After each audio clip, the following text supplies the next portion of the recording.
সুপ্রভাত। আবার চলে এলাম সকলের সামনে আমাদের রান্নাঘরে। আজকে আমি রান্না করব চিংড়ি মাছ দিয়ে কচুরলতি।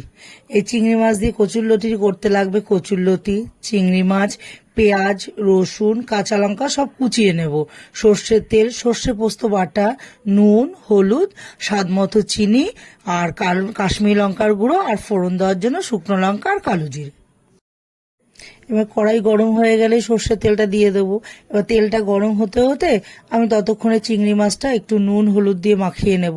চিংড়ি মাছটা নুন হলুদ মাখিয়ে দিয়ে এবার আমি ওই তেলের মধ্যে মাছটাকে আমি ভেজে নেব।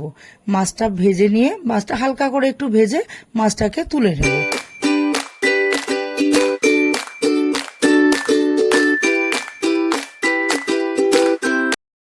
এবার ওই চিংড়ি মাছ ভাজা তেলটার মধ্যে কালো জিরা শুকনো লঙ্কা ফোড়ন দিয়ে দেব।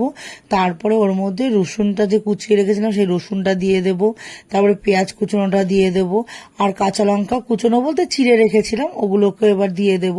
এবার ওটা ভালো করে একটু মিশিয়ে নিয়ে কচুরলতিটা একটু ভাপিয়ে রেখেছিলাম আগেই। এবার ওই ভাপানো যে কচুরলতিটা এবার ওই পেঁয়াজের মধ্যে দিয়ে দেব।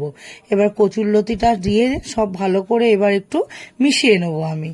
এবার কড়াইতে ভালো করে এই কাঁচা লঙ্কা যেগুলো যেগুলো দিয়েছি সেগুলোর সাথে একটু লতিটা মিশিয়ে নিয়ে এবার একটু হলুদের গুঁড়ো দিয়ে দেবো। তারপরে দেব হচ্ছে একটু নুন, আর স্বাদ মানে আন্দাজ মতো একটু নুন দেব। নুন দেওয়ার পর দেব হচ্ছে একটু চিনি। এবার চিনিটা দিয়ে আর একটু রঙের জন্য আমি একটু কাশ্মীরি লঙ্কার গুঁড়ো দেবো। এবার সর্ষে পোস্ত যে বাটাটা ছিল এবার ওই সর্ষে পোস্ত বাটাটাকেও এর মধ্যে ঢেলে দেব। এর মধ্যে ঢেলে দিয়ে এটাকেও আবার ভালো করে একটু মিশিয়ে নেব।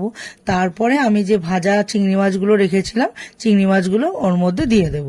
দিয়ে এবার চিংড়ি মাছটাকে দেওয়ার পর কচুরলতিটা আস্তে আস্তে খুন্তি দিয়ে একটু এদিক ওদিক করে উল্টে দেবো। বেশি আর নাড়বো না, তাহলে কচুরলতিগুলো সব ভেঙে যাবে, গলে যাবে একদম। এদিক আর ওদিক করে একটু মিশিয়ে নিয়ে এবার আমার তাহলে তৈরি হয়ে গেল আমার চিংড়ি মাছ দিয়ে কচুরলতি। এই রান্নাটি যদি ভালো লেগে থাকে তাহলে লাইক করবেন, শেয়ার করবেন, কমেন্ট করে জানাবেন, আর অবশ্যই সাবস্ক্রাইব করবেন। ধন্যবাদ।